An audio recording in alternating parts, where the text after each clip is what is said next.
analysts still really like this name, although I will say that of the 50 or so analysts that are covering Tesla, it's very split. We do have some sells, we have some holds, we have also some buys. The lowest price target is, of course, from notorious bear Gordon Johnson, who has a $24.33 price target, which is ridiculous, and then it totally messes up the rest of the average. So around 15% as of Friday of Ford and GM's total production had been shut down as a result of the strike. I think at this point, meet these people's demands. I mean, this is something that's going to be a major concern. We already had profitability concerns for GM and Ford going into these strikes regarding their EV businesses, which Ford's expected to lose something of like $3 billion on an annual basis to build out their EV business. So at this point, they cannot afford to lose more money and continue to weaken their balance sheets. In this video, the laughingstock of Wall Street, the class clown himself, gets absolutely barbecued. Plus some strange reporting once again around BYD, who, as we heard yesterday, are a big threat to Tesla because they have more colours available in their vehicles. Oh, Jesus. Tesla Q3 deliveries were an absolute non-event, and the drama continues in Detroit, with the UAW doing their utmost to absolutely destroy, and I do mean destroy, as in bankrupt, Ford, General Motors, and Stellantis, aka Chrysler, and a few other brands as well. Absolute madness. And for the nerds out there, we're going to be taking a look at some beautiful S-curves and the current rate of the EV disruption and the collapse of ICE vehicle sales. Want more content? Early access? A bunch of perks? Click the links in the pinned comment. BYD sold 431,000 EVs across the third quarter, and they were 3,456 EVs away from toppling Tesla as the world's biggest and best-selling EV brands. So they were very, very close, and it's a culmination of many, many things over the years. And in recent years, that investment, that push with new factories coming online, with a great push in China and globally, and also releasing a lot of new models at vastly different price points, they're able to get to this stage where they're now so close to toppling Tesla. So should we tell him? And all the other media outlets reporting BYD catches up to Tesla. Oh my God.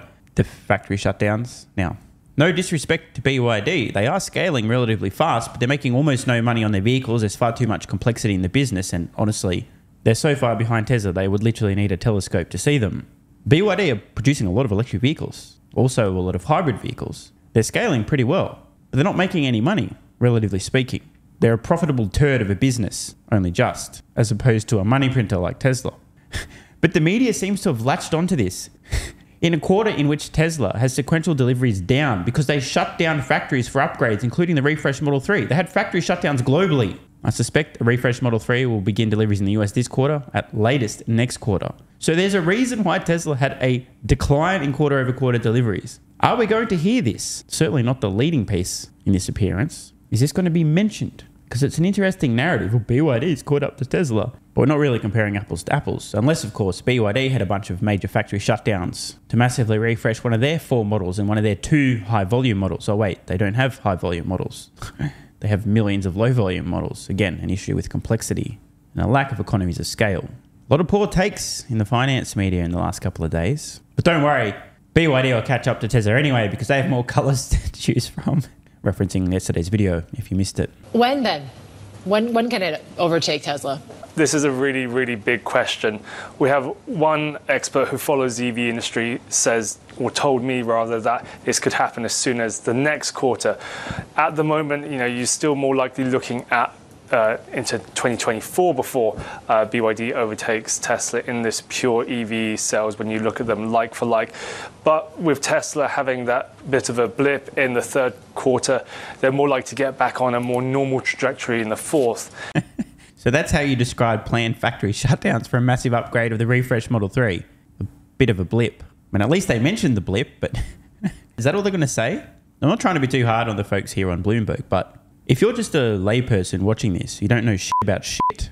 You hear BYD is practically caught up to Tesla in EV deliveries. Tesla had a bit of a blip in Q3. You think, well, what happened in Q3? There must have been a slowdown for some weird reason. Maybe there's a lack of demand. Strange. And again, it's not to take anything away from BYD. They're doing well. They're scaling quickly, but they also happen to have razor-thin profit margins, which puts them in a very precarious situation because they're also selling vehicles on the same planet as Tesla, who have industry-leading profit margins and a lot more wiggle room with pricing. As we can see on screen now, Chinese battery electric vehicle makers' worldwide pre-tax profit in the first 6 months of 2023 versus Tesla in billions of dollars. BYD doesn't just sell electric vehicles, they're also selling hybrids. They're making money on those as well. So BYD is selling significantly more vehicles than Tesla.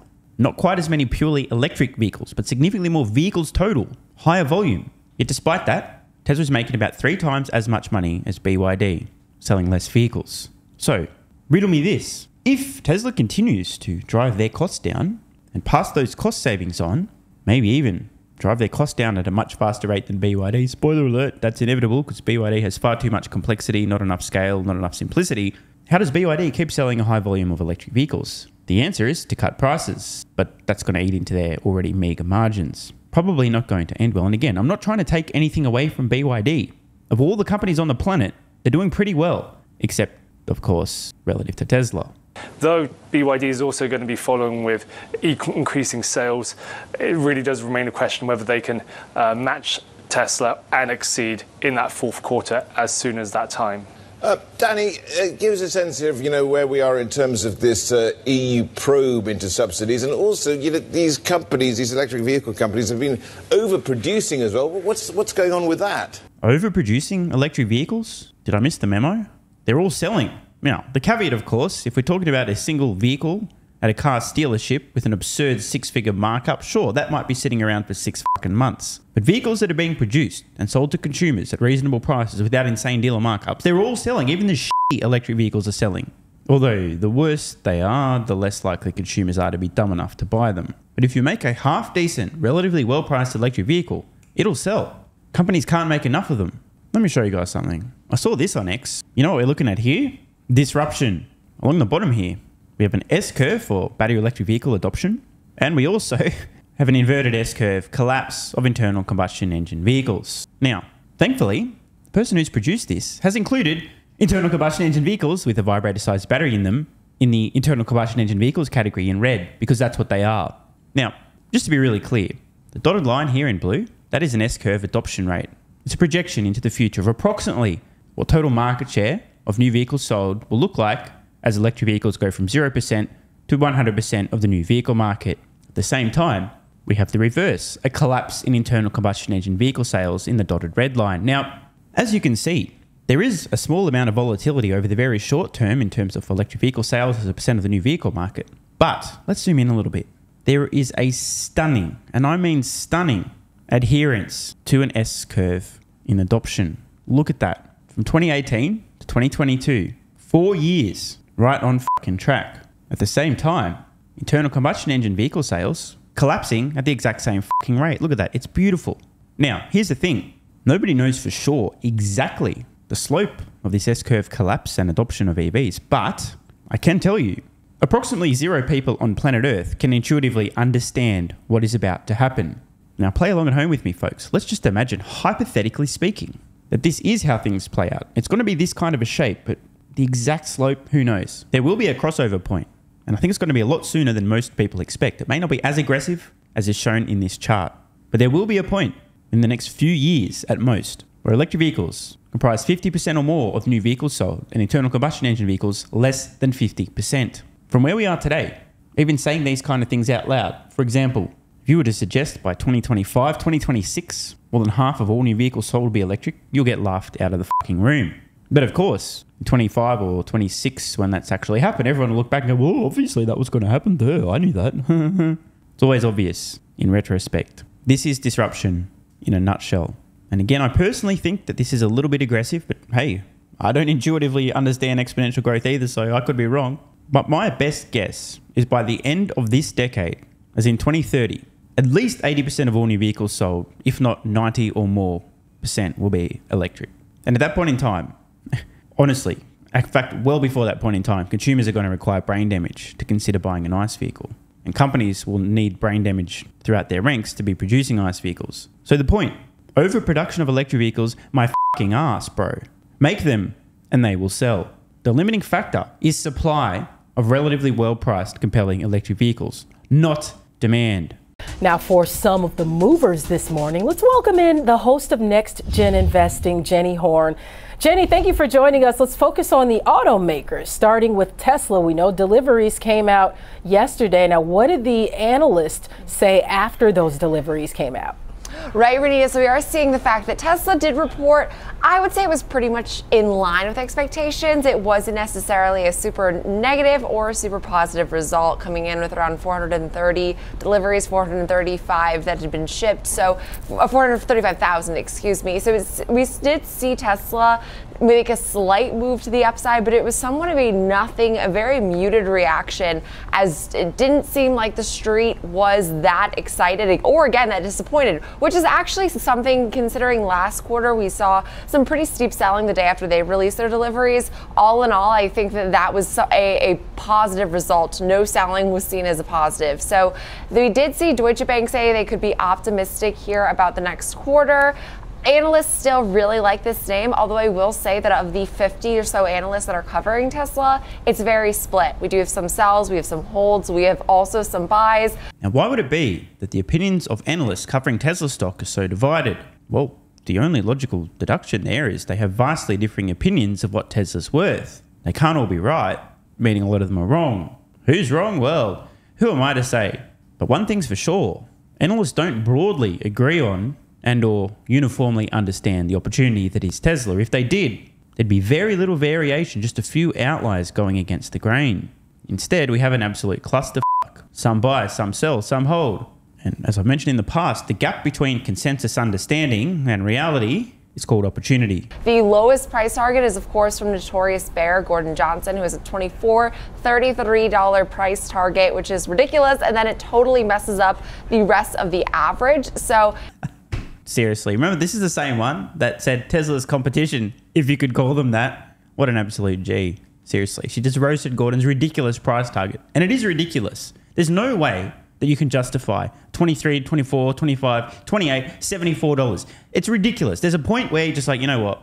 This isn't even worth taking seriously because it's a non-serious price target. Even just based on Tesla's current profitability, the EV business only, market share, their profit margins, you can justify Tesla's valuation many times over. There's no way anybody can make a serious attempt at valuing Tesla today and come up with $24 a share. You just can't do it.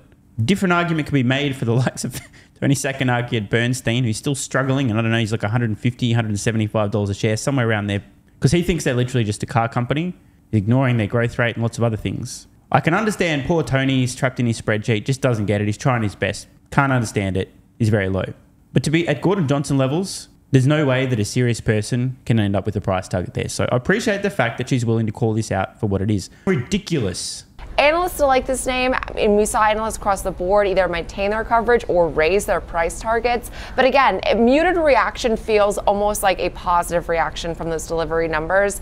And so I think that is the optimism we're seeing in shares. Tesla also has broken down over the past month by about 20%. So right now, with that bar being relatively low, I think that's also setting the stage for what was a pretty muted reaction. Shares are down about 1 3/4% here off the open, though. Yeah, it was a little bit of a non-event, but let's switch over to the big three automakers who we know have all been trying to be competitors in the EV space at some point.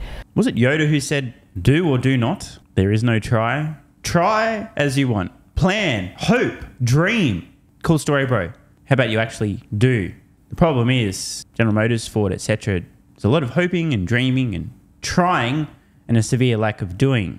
In fact, the only doing at the moment from the Detroit 3 is at the non-consensual hands of the UAW, who's currently doing all three of these automotive manufacturers without their consent. Shout out to the strikes and the insane demands of UAW, which will accelerate their bankruptcy. What's the latest with the UAW strike, though? The latest with the UAW strike has been interesting. So we did get some updates from the president of the UAW that was on Friday that said they will be consistent with what has been occurring so far. So now we enter week 3 of course, these ongoing strikes. We have seen the fact that Ford and GM, we did get news yesterday from the Wall Street Journal that Ford and GM are laying off about 500 factory workers as the UAW strike effects now ripple out. So late Monday, Ford did say it idled 2 factories factories that supply parts to these sport utility vehicle assembly plants in Chicago, where workers did walk off the job on Friday. Work stopped at the stamping plant near an SUV factory in Lima, Ohio, resulting in the layoffs of about 330 employees. 4 letters. F-A-F-O. The problem here is it's the supply chain effect. So when you have various factories that are closing due to the strikes, and you have another factory that closes due to the lack of parts, and then another factory closes due to the lack of work. So that's something we've seen. Around 15% as of Friday of Ford and GM's total production had been shut down as a result of the strike. I think at this point, meet these people's demands. I mean, this is something that's going to be a major concern. We already had profitability concerns for GM and Ford going into these strikes regarding their EV businesses, which Ford's expected to lose something of like $3 billion on an annual basis to build out their EV business. So at this point, they cannot afford to lose more money and continue to weaken their balance sheets. She's spitting facts here. This continues to be one of the most stunning things I've witnessed in the business world. The UAW are demanding that Ford, GM, Stellantis go bankrupt faster. This is literally what their demands will result in. This is not in the best interest of the workers who will no longer have an employer, many of whom are currently laid off and will never be rehired. As we heard, these companies are already bleeding insane amounts of money, billions and billions and billions of dollars, attempting to transition to EVs and survive. And they were unlikely to make it to the other end of that transition. And now, their labour costs are going to go through the roof. It's going to cost these companies billions and billions and billions and billions of dollars annually in additional labour expenses. And that's not even including the billions and billions and billions of dollars, literally, by the way, that these companies are already burning while parts of their business are being killed, shut down, stifled. There's a huge knock-on effect. You can't just have a strike at a single plant producing an engine or a part and not expect it's going to have knock-on effects in other parts of the business. It's an absolute disaster right now. This is something I think that needs to get solved. And I also think, consider the inflationary environment. All we talk about is rising interest rates, the rising cost of living, the more strapped consumer. Consumers right now can't afford to be out of the workforce for 3 ongoing 4 weeks. So my heart is now with these people that have been out of employment for ongoing 3 weeks. That would be a very difficult financial position, I'm sure, to be in. So I think reach a resolution. It doesn't seem though as we have much updates regarding a resolution, unfortunately, between these two, the UAW and the Detroit 3. And with neither side budging, really, it's clear that it's going to have to be a lot of compromise either way. Jenny Horn, thank you so much. It really does seem that it's the UAW not budging. They've made absolutely absurd demands. A 40% increase in compensation. 40%! That's insane! Can you imagine getting a 40% raise at your job tomorrow for doing nothing? Yeah, I mean, you'd like it, wouldn't you? But that's a f***ing lot of money. It's unsustainable. Ford in particular have come to the table and gone, hey guys, if we were to actually do this, we'll go bankrupt. We can't. Help. Let's work out a compromise. Of course, there were some leaked communications from within the UAW that seemed to suggest that the point of these strikes wasn't actually really to get a result, but to squeeze the nuts of these companies and cripple them over an extended period of time. Really, by the way. Might want to do some digging into that. It's quite embarrassing for the UAW to have those communications leaked. So it's almost like the UAW isn't really looking for a resolution, but just to cause some catastrophic harm to these companies. Anyway, I'm not going to don the tinfoil hat and wonder out loud why they might want to do that, but it is worth mentioning. Obviously, the Detroit 3 really do want a resolution ASAP because they're bleeding billions of dollars while the strikes go on. Seems like it's the UAW doesn't want to come to the table. Want more content? Early access? Bunch of perks? Click the links in the pinned comment. Athletic Greens AG1 has given me a massive, meaningful boost in energy, allowing me to do a lot more every day, including using my brain more and using my body more. I highly recommend you guys and girls check it out. Athletic Greens AG1 is an excellent way to fill in nutritional gaps. It's got 75 high-quality vitamins, minerals, and whole food source nutrients, plus prebiotics and probiotics and digestive enzymes and adaptogens to help you deal with stress. Plus, if you click the link in the pinned comment or head to drinkag1.com/SMR, you can get yourself a 1-year free supply of vitamin D3 and K2. But don't take my word for it. Here's what some of you guys and girls have to say. AG1 has changed my life. I was, as you described, treating myself like a circus, ate like trash, rarely exercised, used alcohol as a stress crutch, cannabis also. AG1 is what gave me the kick in the ass, got me back to the gym, motivated me to do more for myself, family, my business, etc. Keep doing what you do. Now, I know there's some skeptics, the same kind of people who think Elon Musk is a fraud, reading this going, what do you thought? There's no way that's possible, bro. It must be a placebo effect. Believe it or not, this is a recurring theme. If you give your body everything it needs to feel and perform its best, including having a lot more energy, you'll need ways to use that energy. For me personally, that includes more exercise, moving my body more social activity, and more cognitively demanding tasks, including producing a fuck ton of exclusive content over on Twitter and on Patreon, plus my daily YouTube uploads. The proof's in the pudding. On to another testimonial from a viewer of this channel. SMR, you asked me to provide feedback on AG1. Here it is. It has helped with mental acuity, stamina, and intestinal waste management. Can't read between the lines. Certainly helps with regularity and digestion. That's what the digestive enzymes are for. It has also dramatically reduced my cravings for sugar. You guys need to stop eating sugar. It's fucking poison. I'm 50, 5'9", and overweight, aka a fat motherfucker. I think that's a technical term for overweight, isn't it? Is it fat motherfucker or obese? I can't remember. I average 100 hours a week in the West Texas oil fields as a safety supervisor. Jesus Christ, dude. No wonder you're struggling to keep your weight under control. 100 hours a week. Brutal. It has helped me lose weight. It is not an appetite suppressant. It can help fat people suppress cravings, and motivation to be healthier is critical for changing your diet. Love you, brother. Again, this is a great point. It's something people really don't seem to grasp. If you have more energy, everything becomes easier. It's like turning on easy mode for life. A few years ago, before I was taking AG1, my health was trash. I was struggling to get through the day, had afternoon fatigue. The last thing I wanted to do was either use my brain or move my body. Didn't have the energy. Now, my biggest struggle every day is figuring out ways to use that energy. I'm exercising way more, doing a lot more with my friends and family, and of course, my work output has increased substantially. And you can fact check me. Check out the average length of my videos I was posting to YouTube 3 years ago. Need I say more? And one final testimonial. Love this one. Okay, here's the deal for me with this AG1 shit. I'm 41 years old and not the type to eat, drink, smoke, or sleep healthy, so I was skeptical. That being said, here's what I experienced. Day 1, meh. Day 2, afternoon fatigue was about 45 minutes late. Day 3, 0 afternoon fatigue. Day 4, 0 afternoon fatigue plus extra energy. Day 5, again, 0 afternoon fatigue plus energy, wondering, what the fuck, really? See, this is the thing, right? The results for many people are just almost too good to be true. This is the same experience I had. My afternoon fatigue just vanished out of nowhere. I'm like, wait, what the fuck? Why am I not tired in the afternoons anymore? Surely, it's not that AG1 shit, is it? Turns out it was. Day 6 and 7, same thing. Day 8, same thing. Plus, I had the want to get things done around the house that I normally would slack off and not get done. Again, the point, extra energy, you'll need to use it, you'll find ways to use it. Day 9, 10, and 11, and today is day 12.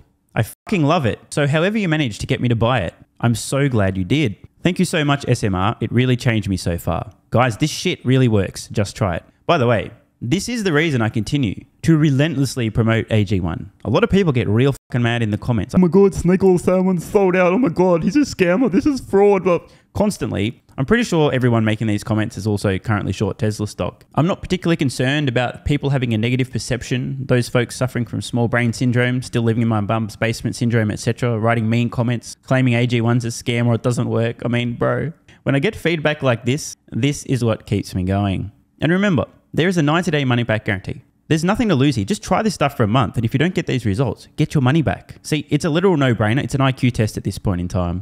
Testimonial after testimonial after testimonial like this. You get your money back if it doesn't work. Just try it for a month, and if it doesn't work, get your money back. Today's the day. It's finally time. Be like this guy who was a massive skeptic, but finally, after 1,000 promotions in a row, caved in, tried AG1, and has results like this. Head to drinkag1.com/SMR or click the link at the pinned comment, and please, let me know how you're feeling in a few weeks' time. Now, if you'll excuse me, time to put my extra energy to good use. I'll be recording some more exclusive content for Patreon and my Twitter subscribers. So click the links in the pinned comment. See you over on Twitter and or Patreon, and don't forget to grab your AG1. Love ya.